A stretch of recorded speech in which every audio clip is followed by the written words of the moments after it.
Rescue in the Night. I don't care what we saw, the guard said. No one will believe us. The two men were sitting in metal chairs in the office. Almost an hour had passed since they had entered the room to find Beatrice on top of the Xerox machine. Both rats were now imprisoned in the trash can. 3 bricks held the screening firm around the top, and the other guard, a balding, heavy man called Hank, was using the trash can as a footrest.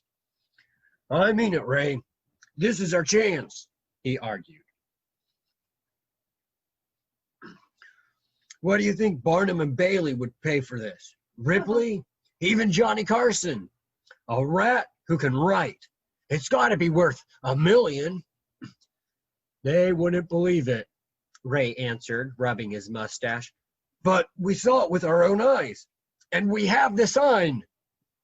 Probably it'll never write another word, and when we say it can, they'll think we're nuts. Hank scratched his head. Then we'll have to get it to cooperate. Oh, no. How? We'll offer it bribes. What do rats like? Cheese? Peanuts? Seeds? Ray burst out laughing. I'll tell you what, if you can get it to write again, I'll go in with you. Otherwise, I say we should stuff them both in a bag with a few bricks and throw them in the river, and then forget it. Hank wrinkled his brow. Should I just drop the pencil and paper into the can? Sure, why not? Hank did so, making sure that his fingers stayed well above the wire screening. He and Ray peered down at the rats. Racso looked at Beatrice. She nodded briefly. Clearly, if their lives were to be saved, this was the only route. Racso took the pencil in one paw and wrote a brief message. He folded the paper and shoved it to the top of the trash can, where Hank grabbed it. Let's see what it wrote. Ray snatched the paper and read Racso's message out loud. I am a rat. I like candy. What do you know about that? Ray exclaimed. He shook his head in astonishment. What did I tell you? Hank was triumphant. This is our $1 million, Ray. Our ship has finally come in. Give it some candy, Ray said. Keep it happy. Hank fished half a chocolate bar out of his shirt pocket and slid it under the screen. Racso was delighted. He offered a bit to Beatrice, but she shook her head and watched in disbelief as Racso wolfed it down. It's almost 5:15, Ray told Hank. Why don't we hide them in the storeroom and make one last round? We haven't punched the time clock for 3 hours. The boss is bound to notice. Hank felt like saying, let him notice. But he nodded agreeably. Why argue now? He hefted the trash can over to a spot behind the stacks of plywood. He laid 3 boards across the screen, then set 3 bricks on top of the others. You guys be good, he shouted at the rats. You mean a lot to me. Racso and Beatrice heard the door close. They did not speak, but let the silence settle into the room once again. They were in absolute darkness. Beatrice's heart was still pounding, and she could feel the blood rushing in her ears. She leaned over to Racso. You saved my life, she whispered. Thank you. They heard the bricks being moved, one by one, and then the boards. Racso held his breath. Dim light filtered into the trash can, and then the screen came off. Are you all right? Brendan whispered. Yes, Racso said. Beatrice did not speak. Racso thought somehow that she could not at that moment, but she nodded briefly. Justin helped her out of the trash can.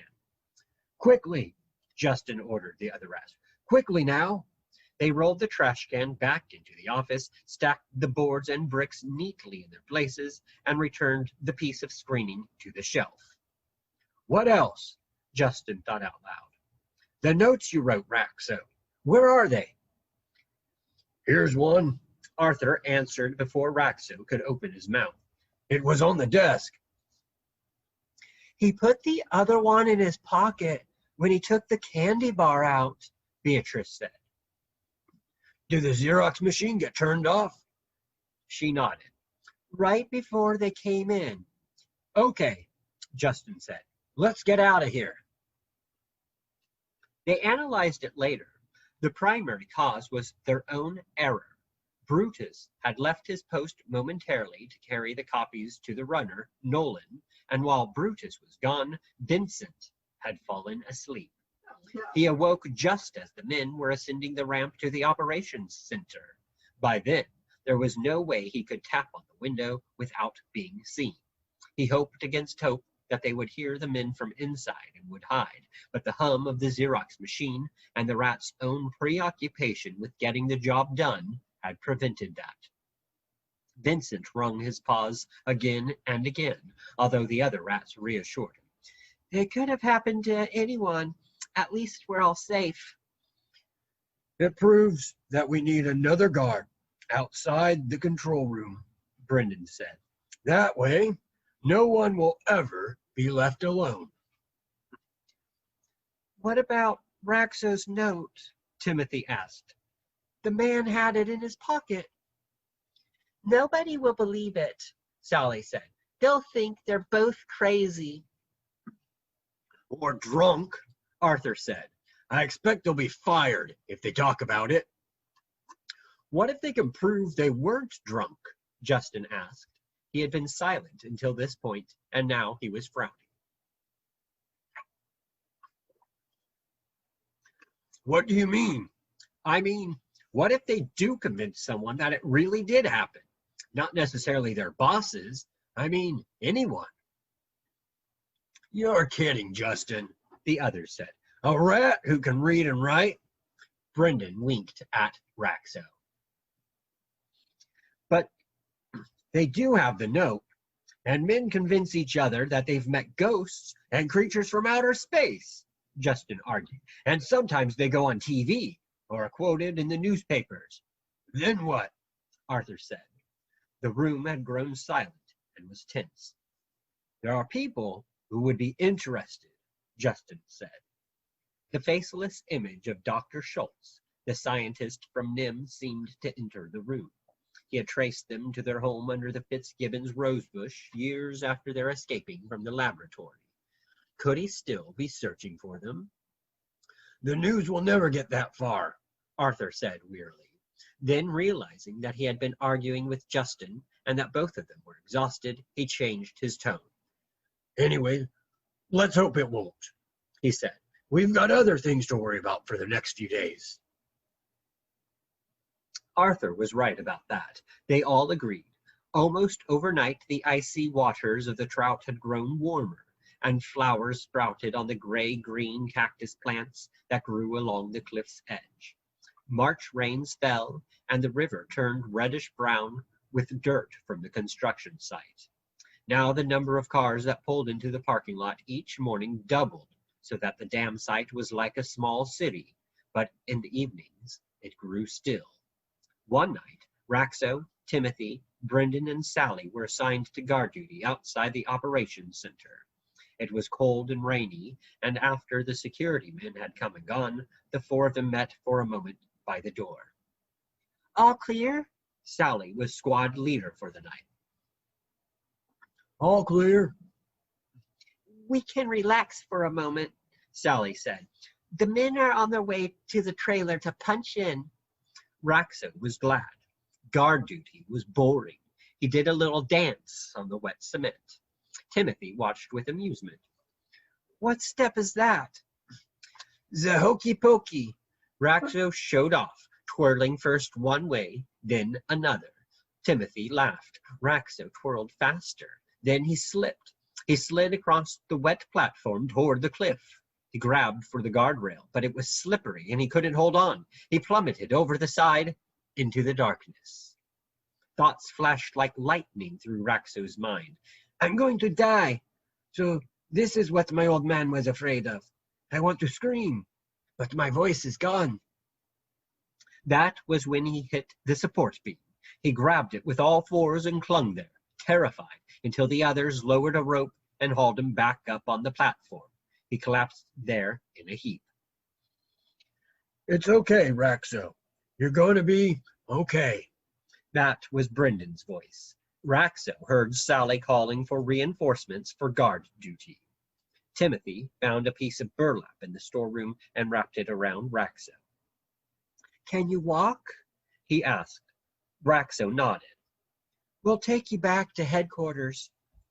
Racso had to lean on the other three as they made their way across the walkway, and when they rested on the other side, he was still shaking. I almost died. Brendan nodded. You were lucky to hit that beam. I would have been smashed against the rocks. Racso put his face between his paws. He couldn't stop trembling. He thought again of Jenner. He too had come close to death. No wonder he was scared. For himself, for Racso, for the whole family. Suddenly, Racso longed to tell him that he understood, but he couldn't tell Jenner. He looked at his friends. There's something I want to say to you. Sally was gentle. Why don't you wait until we get back to headquarters? We'll feel better after you get a chance to rest. No. They stood looking down at him. My father is Jenner, he said. His voice was even, and he was no longer ashamed. Brendan stared. Jenner's dead, Racso. No more dead than I am, Racso said quietly, and he told them all about it. They talked for an hour. When they finally got back to headquarters, they discovered that Jeremy had arrived carrying a flat brown package. From Nicodemus, he explained cheerfully. He's been to the library in Smithville. They waited until dawn, when all the rats were back to open it. It contained a wad of newspaper clippings. They came from both local and city papers and were arranged in chronological order according to when they had been published. Many of them were routine, describing plans for the dam and the proposed lake.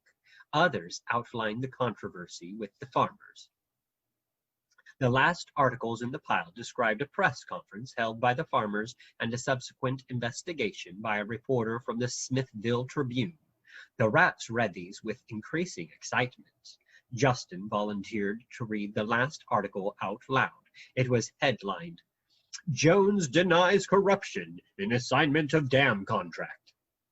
Yesterday, reporter Lindsay Scott learned that state investigators are trying to find out whether Representative Jones improperly influenced legislation in bidding on the Trout River Dam contract, which was awarded to a company owned by him and his two cousins.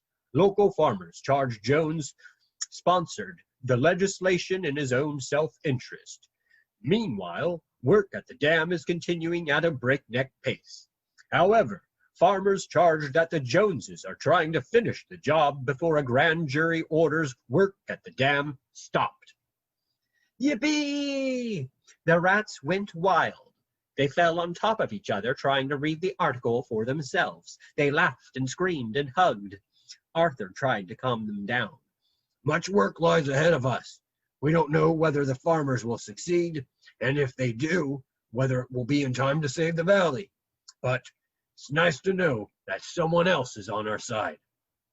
That day, when most of the rats settled into their separate beds, they slept better than they usually did and awoke refreshed.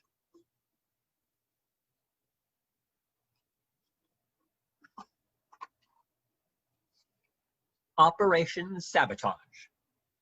Nicodemus stretched before he sat down at his desk.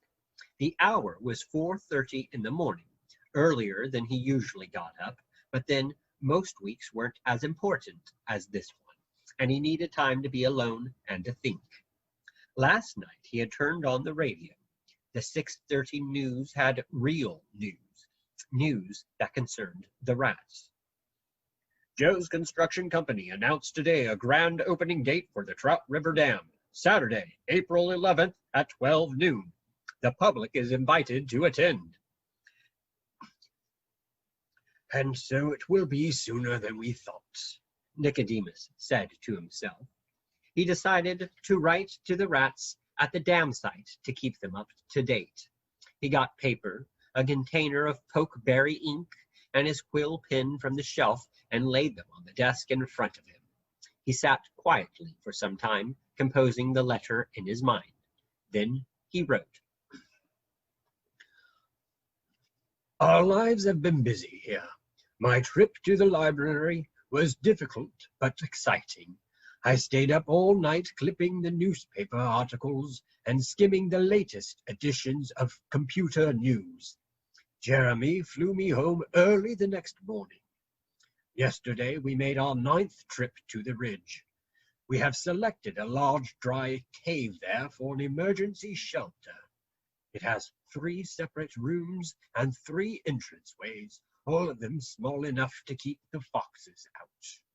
We have carried 3 bushels of seeds to the cave, including carrot, cabbage, onion, potato, and tomato seeds. There is a small clearing about 100 yards south where these can be planted. They should produce a crop large enough to feed all of us if we cannot return to Thorn Valley. We have been observed by the other animals, and of course there have been rumors and panic as the word of the dam has spread to the nests and burrows nearby and farther away.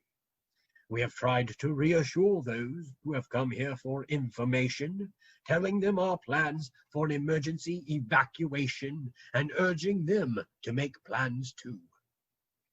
Christopher continues to recover from his illness. Yesterday, Elvira permitted him to leave the nest for the first time since he got sick. He insisted on helping us sort seeds and made a list of all that remained to be carried. He hounds Isabella for the candy recipe and claims that he will carry the mint seeds in his own knapsack. Listening to the radio last night, I learned that an opening date for the dam has been set, April 11th at noon. We think of you each day. The rats at the dam site already knew about the opening dates. A banner had been stretched across one end of the parking lot, welcoming the public and picturing the lake with blue water and sandy beaches. Workmen hurried from one part of the site to the next, and trucks rumbled in and out of the parking lot. The concrete walls of the dam glistened in the sunlight. At night, the site fell silent once again, belonging only to the night watchman and the rats. They had never seen Hank or Ray again. The new watchmen wore uniforms, but were no more vigilant than the others. They walked their rounds slowly, stopping often for soda and cigarettes, and punching in on the 4 time clocks around the site. Now, each evening the couriers brought word of movement throughout the valley. Flying overhead, they could see new paths up the mountainsides, and occasionally they saw caravans of small animals, chipmunks, deer mice, possum. They were leaving, taking nothing but their children. Many of the birds' nests had been deserted, although twice Jeremy had seen songbirds sitting on their eggs or warming young chicks. He had tried to warn them about what was going to happen, but each time they thought he was trying to trick them, and one of the pair would fly at him, shrieking, "Get away! Get away, you horrible crow!" But wait, he would shout from above them. I want to help you. I want to save your lives. You want to eat our children, the birds would scream. Leave the valley, Jeremy would shout. Leave the valley or you will drown. Opening day grew nearer. There were 5 days left, then 4, then 3. The rats in the mission were scared. They rehearsed their plans. Sally and Timothy, with Racso, Beatrice, and Vincent assisting, would enter the rats' program on the computer the night before the grand opening. Justin would oversee the entire operation. Arthur would stand by to help and would set the fuse for the explosion that would come later. Brutus, Fern, Mitchell, and Nolan would be guards. Brendan and Inez would remain at the headquarters in case a courier should arrive with last-minute messages from Thornton Valley. Arthur was nervous. He reviewed the program with the 5 rats who were assigned to the computer, giving each of them directions for the appropriate keys. They practiced entering parts of the program one by one. No matter how hard they tried, they made mistakes, and mistakes took time. One night there was a strange incident, one that Justin attributed to the growing tension in the rats' camp. 3 rats were in the operations center, while Brendan, Nolan, and Beatrice stood guard. There was a full moon, so that each of the rats cast a faint shadow as he or she traveled across the dam to the walkway leading to the control room. Several hours before dawn, Arthur appeared in the doorway and asked Brendan to carry a collection of papers back to headquarters. Brendan scurried away with the load in his knapsack. Beatrice and Nolan could see his shadow as it moved across the pale concrete surface of the dam. After a time, the shadow reappeared, but Brendan was nowhere to be seen. Beatrice thought at first that he was playing a trick on them. Then she began to worry. She called softly, but there was no answer. Could he have fallen as he passed from the bridge to the walkway? She remembered the night Racso had slipped on the platform. The waters of the trout roared hungrily. Beatrice shuddered. They decided they must tell Justin. Beatrice did so, holding back tears, and she, Justin, and Arthur returned to the walkway to search. There was no sign of him. They were ready to give up hope when Nolan, still standing guard, gave a shout. "There he is!" Sure enough, Brendan came trotting across the walkway straight toward them. "Where have you been?"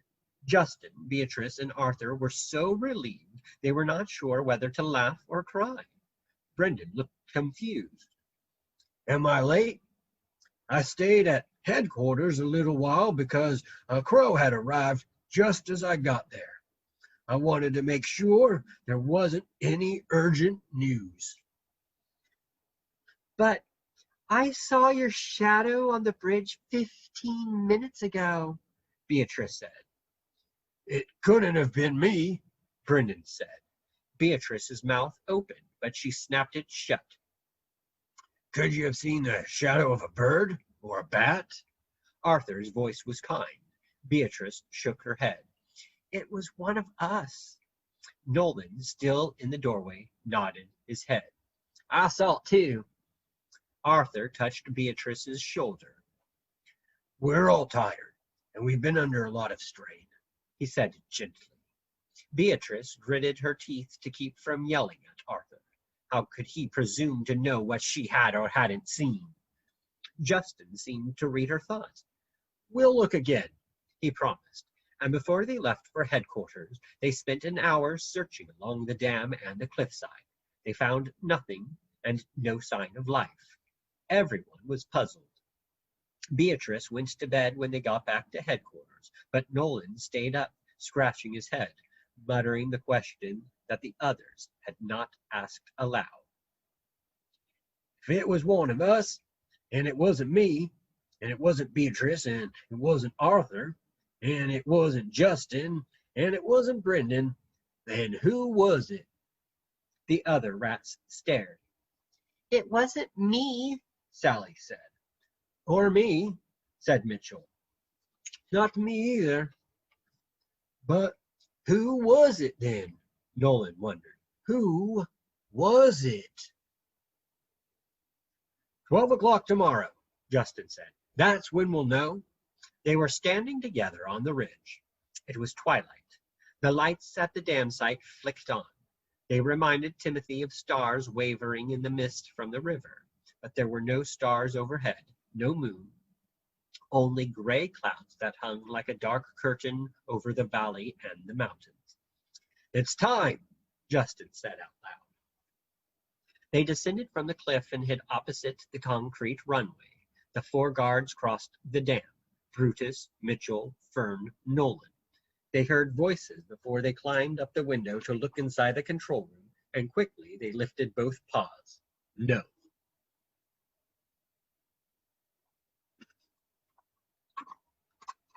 Arthur cursed. What's the holdup? I don't know. Justin was perplexed, but he stayed calm. We've got to get over there and get started. The guards will signal when it's safe. Until then, we'll just have to wait. And they did wait. A whole hour passed. Arthur and the others were becoming desperate. The plan would fail without enough time. Twice more Brutus appeared on the walkway and raised both paws in the signal that meant no. Then suddenly, the door to the control room opened and two people came out. One, a man, wore a yellow helmet and carried a briefcase.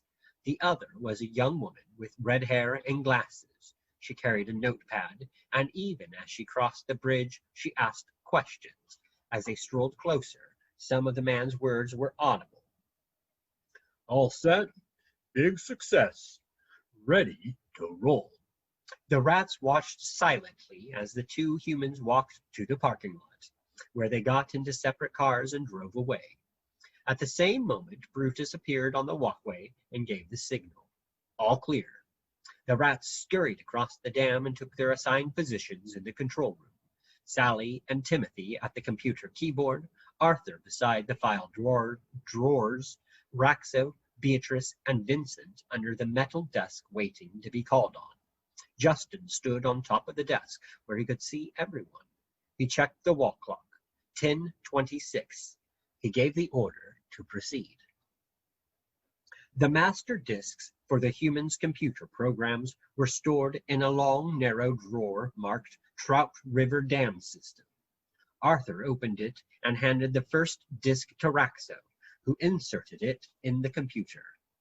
The screen lit up with the shimmering pattern of titles all the rats knew by now. Metro Systems, Inc., Trout River Dam Operational System, Units 1, 2, 3, 4. Timothy typed in the password and pushed the button marked Erase. Justin kept the time. Everything they did fast, and there were few mistakes. Yet they were behind. Precious time had been lost during the reporter's visit. They struggled to catch up. By midnight, the master disks had been erased. Now Vincent spread Arthur's program beside the keyboard. The rats knew it well. They had practiced it night after night, but they had never completed the program in fewer than 8 hours. Now there were only 6. Racso inserted one of the blank disks and Timothy typed the password, Jones. He and Sally began to enter the program. No one spoke. Vincent added new pages one by one as keys flashed under gray paws. Timothy's mind filled with images as he worked. The valley, Emerald Pond, the classroom at Thorn Valley. He thought of his mother, snug in the cinder block house in Mr. Fitzgibbon's field. This is for her, he thought. This is for Cynthia. This is for Martin. This is for Teresa. And his paws moved faster. The numbers made him dizzy. He typed them anyway, trying to appreciate Arthur's genius in figuring them out. He had known at one time what each number represented: the depth of the water in the lake, the pressure of the water on each square inch of the concrete dam, the tons of water released when a spillway rose 1 foot for a period of 10 minutes. But that was too much to think about right now. Instead, he made up a song in his mind to match the rhythm of his paws. I hope it works, I hope it works, I hope it works. Twice, at the expected time, Brutus tapped on the window to warn that the security patrol was coming. Then, of course, the disk was removed, the papers hidden, the computer turned off. The rats and Timothy crouched in a dark corner of the storage room. Each time the night watchman strolled through the room, they noticed nothing. 3 o'clock came. Arthur unbolted a section in the side of the computer and wriggled in, carrying his supplies with him. He had measured his fuses carefully, knowing that it would be no victory if the explosion came too soon. After all, the computer was replaceable. But for both the dam and the computer to be destroyed, he whistled under his breath to keep calm. From his perch on the metal table, Justin saw the clock reach 4. He looked toward Vincent, holding the sheaf of papers still to be placed one by one beside the computer keyboard. Beatrice had removed the finished pages to a stack under the desk. The stack was thick, but not thick enough. A full third of the program remained. Justin's throat felt dry. He looked out the window. Was there a faint gray streak in the east already? He looked again at the clock on the wall. 4:30. Sally was exhausted. She gasped and threw her head to one side as if she were about to faint. Racso helped her down from the keyboard, and Beatrice took her place. Faster, faster. Beatrice typed the numbers from the program as if she were running in place. Then she looked at the viewing screen and saw that she had made a mistake. She had put the decimal point in the wrong place for every number in the whole column. Slowly, painstakingly, she corrected each error. A tear splashed down the gray fur of her cheek. Arthur came out of the computer. He looked first at the clock. The time was 4:45.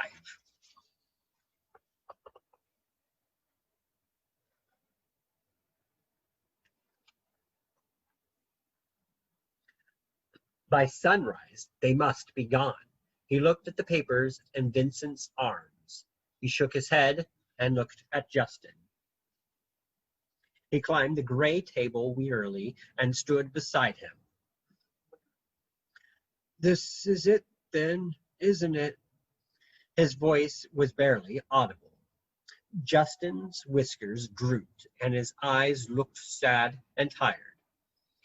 You mustn't blame yourself, he said. We knew there would be factors beyond our control. We couldn't predict the interview. Timing, Arthur muttered. He watched the second hand of the clock advance one full cycle, then another.